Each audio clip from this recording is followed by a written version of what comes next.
Well, maybe they've been knocking on your door. Salespeople wanting you to buy your natural gas from someone else. There have been complaints about sales tactics for years, and they just keep coming. Well, new tonight, Target 8 investigator Henry Erb tells us what we can do about it.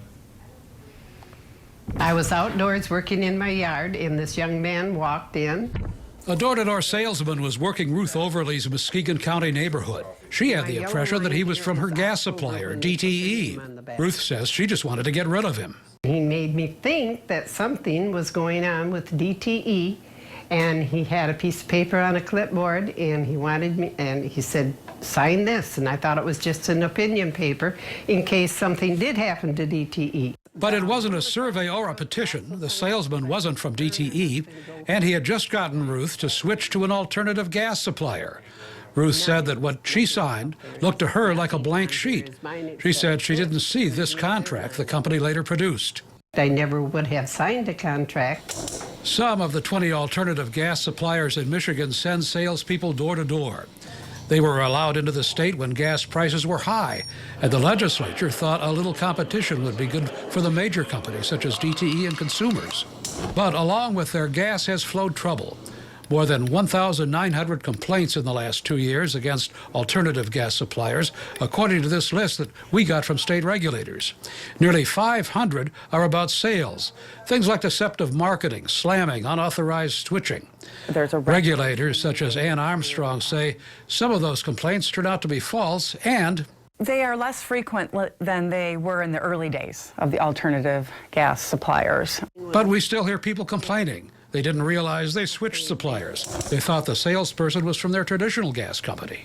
It's the deception that we don't like. Marie Bosma knew what happened to her friend Ruth Overly, so she was ready when last fall gas salesman came to call. And I told him right away, I says, I'm not signing anything. She says he claimed to be from her current gas supplier, but wouldn't let her read his ID tag. As they turned to leave, he says, you'll get a shut-off notice in 2 or 3 days. That didn't work on her either. There's other people that don't know what's going on, and they might sign. The customer is in control and does not have to sign anything unless they feel comfortable. So the agency that regulates gas and electric posts consumer advice on its website about the rules and your rights and the hard questions you should ask. It also makes it easy for consumers to file complaints. The Michigan Public Service Commission says it investigates each one. We work very hard to make sure that our customers are made whole if indeed a violation has occurred. The state website even lets consumers compare prices. That's a big deal because a lot of people complain that the switch to an alternative supplier actually costs them more. Yes, I'm paying double. Yes. Ruth Overly says it was only because of her ballooning gas bill last winter that she learned she'd been switched. Here's the Public Service Commission price comparison page.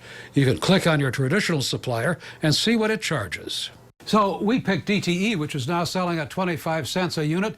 Then you go down the page and look at the alternative suppliers and what their prices are. 51 cents, 48 cents, 59, 29, 29, 31, and so on. This is Michigan Natural Gas. Ruth Overly has switched back to her cheaper traditional supplier, but she's left with a big gas bill she can't afford.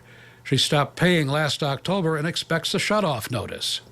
I have had a stomachache since this began. I'd like to really get at him just for turning my world upside down. A reason not to sign anything a door-to-door salesman waves in front of you before you check it out.